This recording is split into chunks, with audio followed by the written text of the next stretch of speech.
Hello friends, कैसे हैं आप सब। आई होप आप लोगों की पढ़ाई अच्छी चल रही है। आज की वीडियो में बात करेंगे MPPSC mains paper 1 part A के बारे में। पार्ट ए में 5 यूनिट दी है हिस्ट्री से रिलेटेड।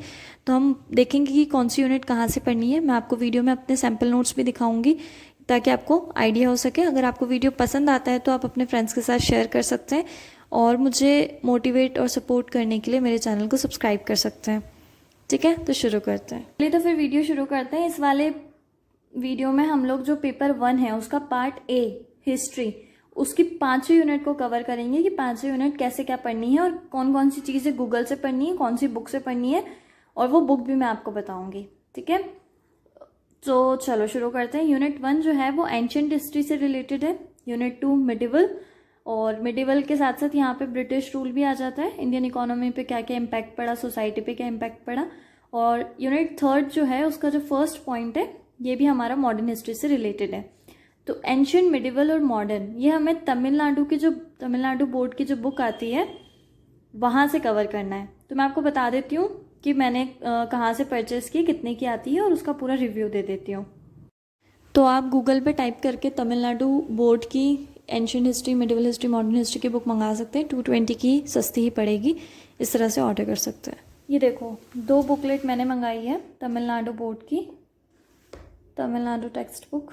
ठीक है, ये 2 बुकलेट है। एक बुकलेट में एंशिएंट और मिडिवल दिया हुआ है और इस वाली में मॉडर्न हिस्ट्री दिया है इंडिया का और वर्ल्ड हिस्ट्री दिया है। तो वर्ल्ड हिस्ट्री तो हमारे काम का नहीं है, बस इसमें से हमें मॉडर्न हिस्ट्री पढ़ना है।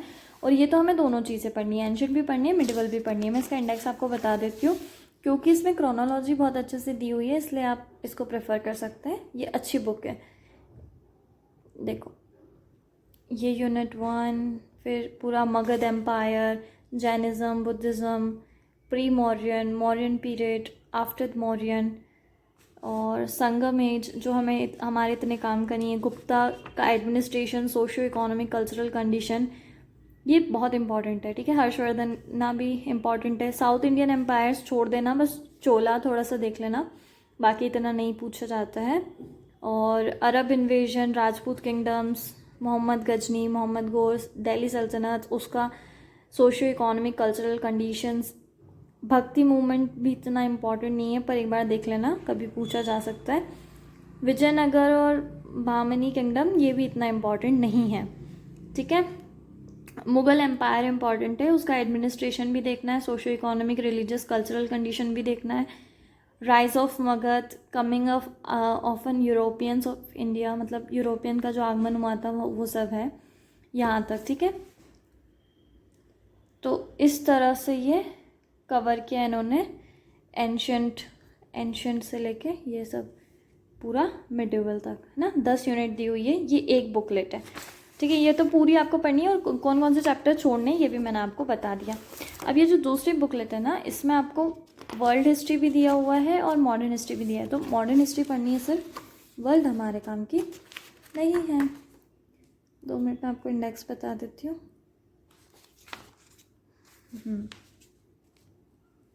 ये देखो, ये मॉडर्न इंडियन हिस्ट्री है, ये वर्ल्ड है। ये तो पूरा का पूरा नहीं पढ़ना है, ये सारे चैप्टर्स बहुत इंपॉर्टेंट है।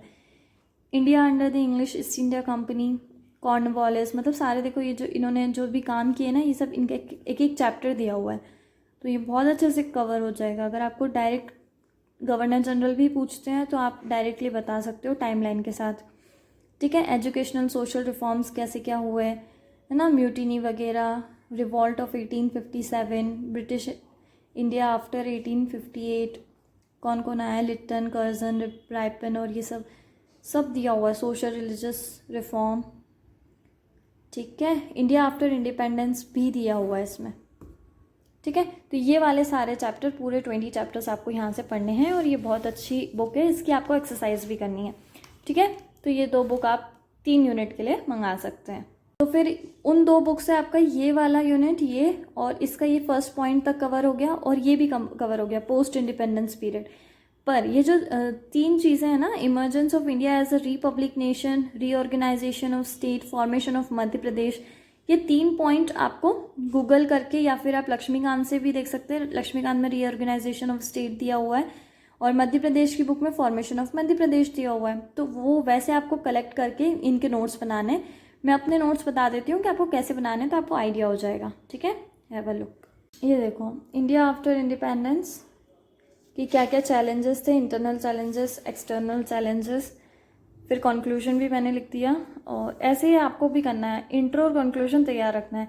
पोस्ट इंडिपेंडेंस के इवेंट्स है ना, पंचशील और ये सब भी आप कर सकते हैं। और जो स्टेट और यूनियन टेरिटरी का क्या कैसे क्या इवोल्यूशन है, लक्ष्मीकांत से मैंने बनाया है, आप भी वहाँ से बना सकते हैं। मतलब कि कॉन्स्टिट्यूशन में part A, part B, part C, D ये सब दिया हुआ था, कितनी प्रिंसली स्टेट थी, मिल गई थी, 3 बची हुई थी, उनको कैसे हमने कवर किया, है ना, ये सब दिया हुआ है। कमिटीज़ जो बनी थी, धार, जेवीपी और फैजल अली कमेटी, ये सब इस तरह से कवर किया। उसके बाद कौन कौन से स्टेट बने, 14 तो तब बन गए, तो उसके बाद कैसे कैसे स्टेट बने, ये सब मैंने लक्ष्मीकांत से पढ़ा है। ऐसे आपको नोट्स बनाने पड़ेंगे। ठीक है, और अभी प्रेजेंट डेट पे जो 28 स्टेट और 8 यूनियन टेरिटरी है वो कैसे क्या बनी, 2020 में भी जो 2 यूटीज़ को मिला के 1 यूटी बना दिया, वो तक, यहाँ तक आपको प्रेजेंट डेट तक इसको कवर करना है। ठीक है, India rise as a republic, इसके भी आप बना सकते हैं, आप गूगल कर लेना तो सब मिल जाता है, हिंदी मीडियम वालों को भी मिल जाएगा। ठीक है, इस तरह से हमारी ये तीनों यूनिट हो जाएंगी। ये 3 पॉइंट आपको नोट्स बनाने हैं, मैंने बता दिया कैसे बनाने हैं। ठीक है, उसके बाद ये आता है independence movement in Madhya Pradesh.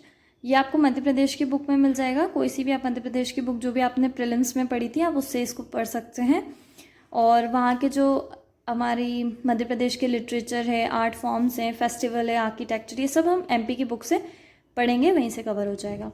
World heritage sites in Madhya Pradesh जो 3 दी हुई हैं, खजुराहो, भीमबेटका और अपना सांची का स्तूप, ये तीनों को बहुत अच्छे से कवर कर लेना, पूरा एक एक पेज। मतलब अगर 11 नंबर में भी पूछते हैं तो आपको बनना चाहिए। ठीक है, और टूरिज़्म के लिए आप क्या क्या पढ़ेंगे, मतलब सब कुछ आपको पढ़ना है इसमें। मांडू का टूरिज़्म और पंचमढ़ी और भोपाल में जो भारत भवन है, ये सब आपको कवर करना है ना। ग्वालियर का फोर्ट और सारे भी इंपॉर्टेंट, जितने भी इंपॉर्टेंट फोर्ट्स वगैरह हैं, ये सब आपको इसमें टूरिज़्म में कवर करना है। 5th यूनिट आती है डायनेस्टीज़ ऑफ मध्य प्रदेश। इसके लिए आप निर्माणा, ये इसकी भी जो बुकलेट है वो ले सकते हैं। और मैंने क्या किया ना, मैंने तो गूगल किया है, मतलब गोंडवाना को गूगल करके उसके नोट्स बना लिए। बुंदेला, बाघेली, होलकर, सिंधिया, भोपाल स्टेट, इन सब के मैंने गूगल करके नोट्स बनाए हैं। प्लस इनके अलावा भी मैंने जो इसमें छूटी हुई हैं कुछ डायनेस्टीज़, वो भी इंक्लूड किए। कभी कभी 3 नंबर में वो पूछ सकते हैं, जैसे नाग डायनेस्टी पूछ सकते हैं 3 नंबर में, तो वो भी मैंने कवर किया है। ठीक है, मैं आपको एक बार बता देती हूँ। वो मेरे एमपी की डायनेस्टी के ये वाले नोट है। नाग डायनेस्टी भी लिया है मैंने, चंद्रगुप्त सेकंड विक्रमादित्य के बारे में भी सब कुछ बताया कि कौन कौन से नवरत्न थे, ये सब। ठीक है, इंस्क्रिप्शन वगैरह, और चंदेला डायनेस्टी, गुर्जर प्रतिहार डायनेस्टी, ये सब।